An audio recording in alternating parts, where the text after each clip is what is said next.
Welcome to Commerce Success channel. In this video, we will be seeing the basics of cost accounting. This is the first video released. We will be using the book Cost Accounting written by T.S. Reddy and Y. Hari Prasad Reddy. This is the book we will be referring to the theory and the problems involved in the cost accounting. Okay.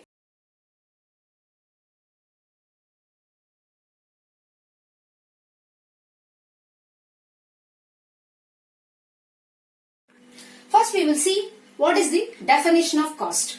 Now, what is cost? Cost is the actual expenditure incurred for a given thing or a notional expenditure attributable to a given thing.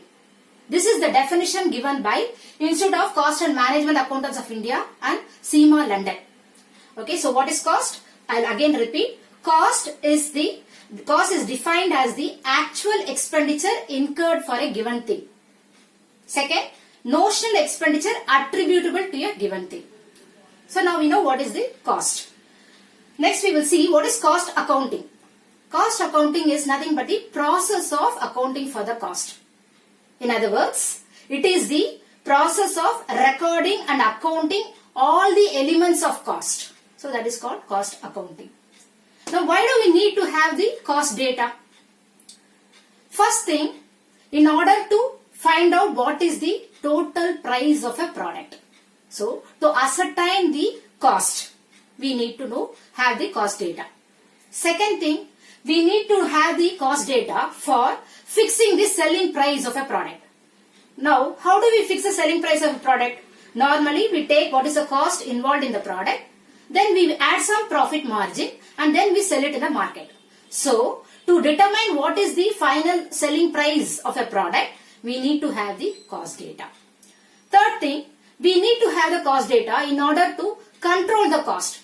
Suppose I want to sell it in the market at a lower selling price. Then I must have a reduced cost. So, in order to have a reduced cost, I must first find out what is the cost involved. So, I need to have the cost data. Next one is to control the cost, to reduce the cost. This is a very important factor in order to, if we have the cost data, we can do that. So what is reduction of cost? It is a real and permanent reduction in the cost involved in the producing the product and selling the product. The last thing, we need to have cost data in order to help in decision making to frame business policies. Suppose I want to have a budget of 1,000 rupees for selling and administration for a small product. Now, if my expenditure is more than 1,000, then I am going to face lot of losses. So, in order to have a proper business policy, I must have a proper decision making. So, in order to help a decision making, we need to have to ascertain what is the cost. So, we need to have the cost data. So, these are the reasons why we need to have the cost data. Next, we will see in this video classification of cost. Now, cost can be classified on various factors. We will see each one of the factor. First, we will see it is based on the elements. So, what are the elements of cost? Normally, the elements of cost are direct material, direct labor, direct expenses. Now, all these three, direct material, direct labor and direct expenses, form the prime cost of a product. We also have indirect material, indirect labor, indirect expenses, which is called the overheads. Now, all these things totally form the cost of the product. So, based on the elements, we have direct cost and indirect cost. Second thing, based on the functions, that is on the functionalities of the cost, we will be classifying the cost. Now, what is functionality of the cost? For example, if I want to buy this product, I have to find out what are the costs involved in the product, what is the selling price of the product. Now, there are different types of cost involved in the product.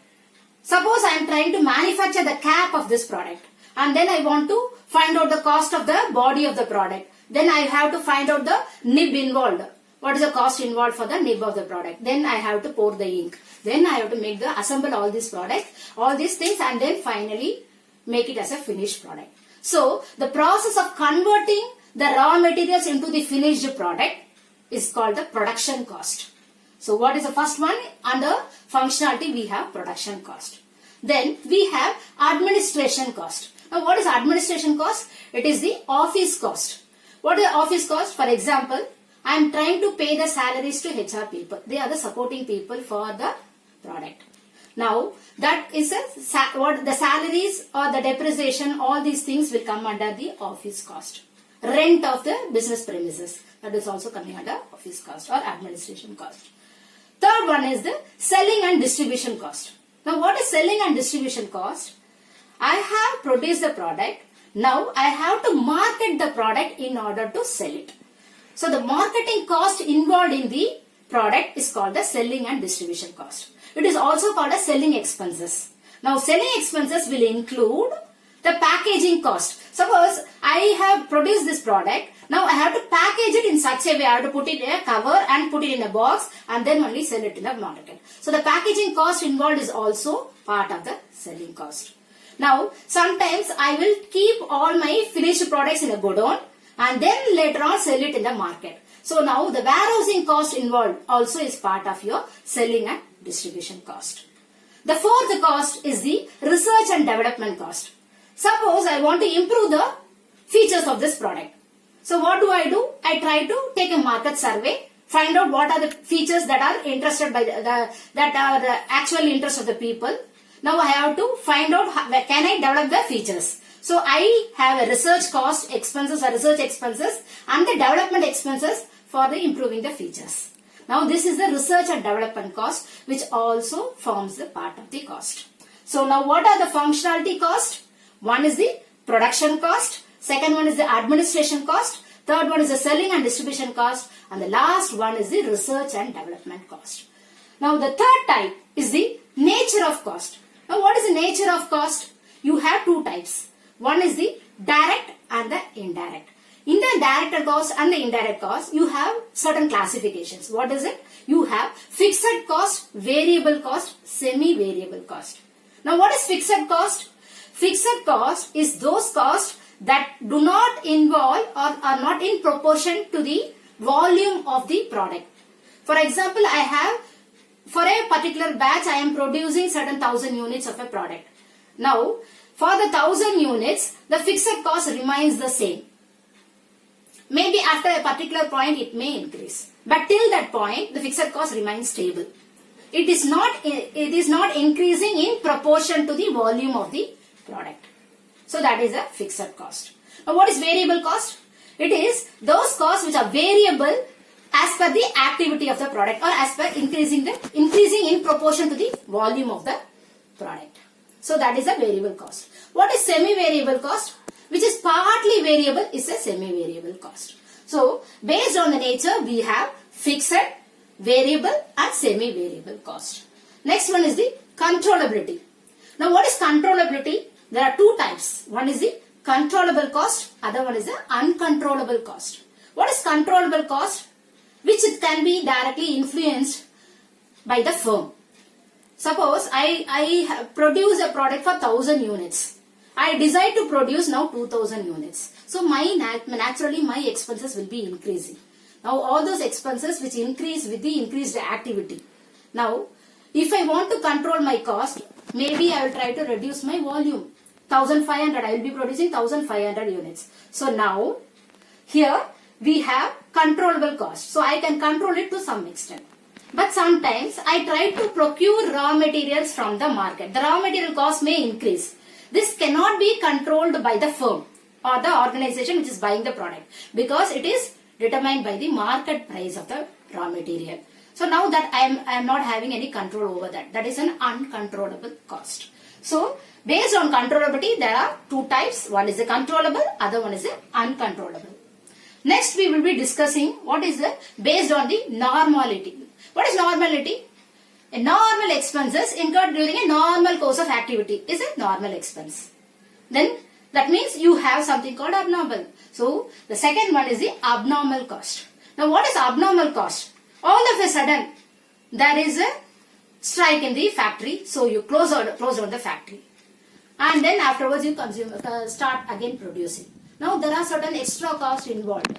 Now this is an abnormal cost. All of a sudden you didn't anticipate the shutdown of the cost. So this is an abnormal cost. Now this abnormal cost will not form cost of production. Okay. So based on normality, there is two things. One is normal cost, the other one is the abnormal cost. Normal cost we will take into the cost of production. Abnormal cost we will exclude from the cost of production. Next, the last one is based on decision making and control. Now here you have certain types of cost. Based on the decision making and control, we have the following cost. One is the shutdown cost.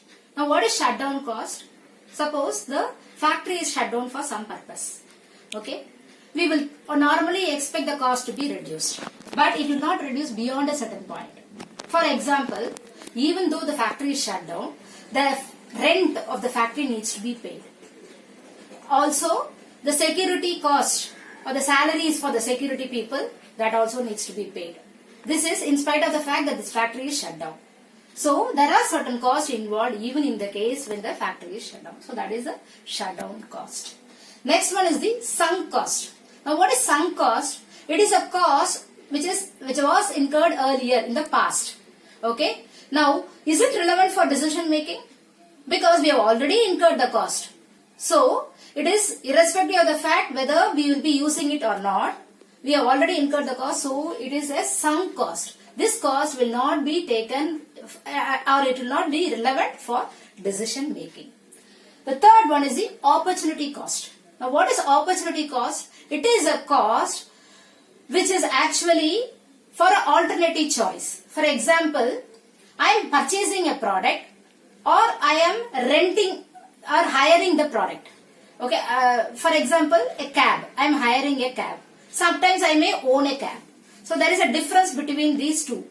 Now hiring will have the hiring cost, whereas when I try to purchase, I may have to incur maintenance and depreciation cost. So these costs are called opportunity costs. When I do a hiring, I will not buy. When I do a buying, I will not be hiring. So there is an alternative choice. So that is a opportunity cost. The other alternative is the opportunity cost involved. Next one is the imputed cost. Now what is imputed cost? It's not a real cost. It is a notional cost. Now what do you mean by notional? It is a cost which is not actually incurred, but for certain different circumstances it may have got incurred. What is the circumstances? For example, I own the building. So if I own the building, I will not pay rent for it. But if another person does not own the building, he will be paying a rent for that. Now this is an imputed cost, notional cost. Suppose if I don't own the building, I may have to pay rent. So that is a rent of your own building is an imputed cost or notional cost. Similarly, we can say rent of a asset. I own the asset, I may rent the asset. So if I own, I may not rent, and if I rent, I may not own the asset. So similarly, this is a imputed cost. You can also take another example like rent of own capital. Suppose I use my own capital, I do not borrow, so I use my own capital. So I don't have to pay interest on my own capital. But if I borrow the same capital, then I have to pay interest. Now this is also an imputed or notional cost. The next one is the out of pocket cost. It is very simple. Out of pocket cost is nothing but the cash cost. What is cash cost? If I pay an expense only through cash, it's a cash cost. Okay. Next one is the replacement cost. What is replacement cost? Suppose I have an asset which needs to get replaced. So what I do? I go to the market, buy the product. Now, what is the market price of the product is my replacement cost. Okay. Next one is the conversion cost. What is conversion cost? It does not involve the direct material cost, but it involves direct labor and direct expenses. What is it? It is a conversion of the raw material into a particular finished product. So the conversion cost is nothing but the direct wages and the direct expenses. It does not involve the material cost. This is very important. In the conversion cost, it does not involve the material cost. Next one is the product cost. What is product cost? It is nothing but the cost that is directly identifiable to a product. It is a product cost. If I can directly relate the cost to the particular product, it is a identifiable cost, which is a product cost. Next one is the period cost. What is period cost? It is also called as sometimes fixed cost. Now this period cost is particular to the period and not to a product. You cannot identify that cost to a particular product, but you can identify it to a particular period. What is it? For example, rent. Rent for a particular month. I will not identify it to a particular batch, but I will identify it to a particular period. So this is a period cost. So these are the various costs involved in decision making and control. I will now give you a summary of whatever we discussed now so far in this video. First one, we discussed what is the cost definition of the product. The next one is the definition of cost accounting. What is cost accounting? Then we understood why we need to have a cost data.